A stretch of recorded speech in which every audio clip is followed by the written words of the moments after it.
Pande kombote na bino nyonso na banza boza malamu naza mama Linda Kalume.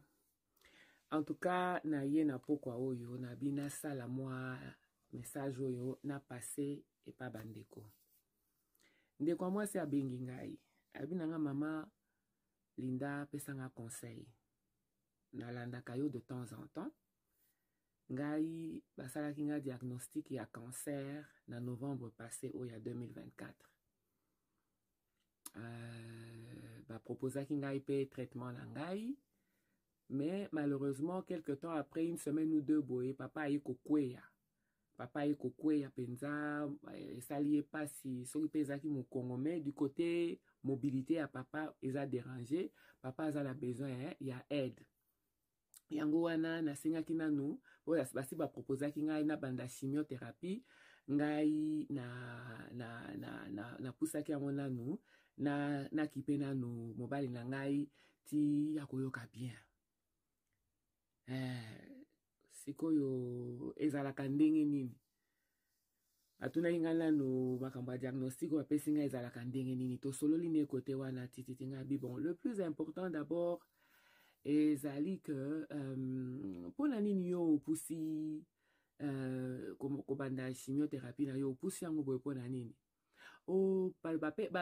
baboyaki te mama baboyaki te bandimaki balobaki aussi longtemps kelekisa 6 mois te abi bon na ka ya ba 6 mois d'abord de 1 natali nga abi bon eko kozala lié na funding 6 mois wana eko kozala lié na funding donc na mbongo po bakisi yango ezalaka bafutaka donc il y a un dossier qui doit entrer na gouvernement toza na besoin ya mutu aza diagnostiqué il faut bapeselo mbongo il faut déclarer signaler po bando traitement wana c'est payé yango wana eleka 6 mois te ou sinon peut-être il faudra obandela lisusu ozomona na ka wana ça peut être aussi ça na 6 mois eza temps mulai pona mutu aza na diagnostic ya cancer.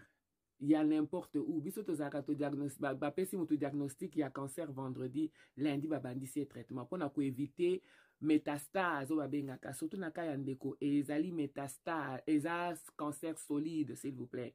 Donc ozomona que o balobaka ba cellule cancéreuse métastase ezalaka ndenge nini ezake cancer epanzani ezo kena ba organe mosusu. Na lobaka nini?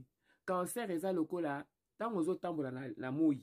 Tala molili na biso ndenge ezalanga na mona cancer eza lokola ombre wana ndenge epusanaka vous.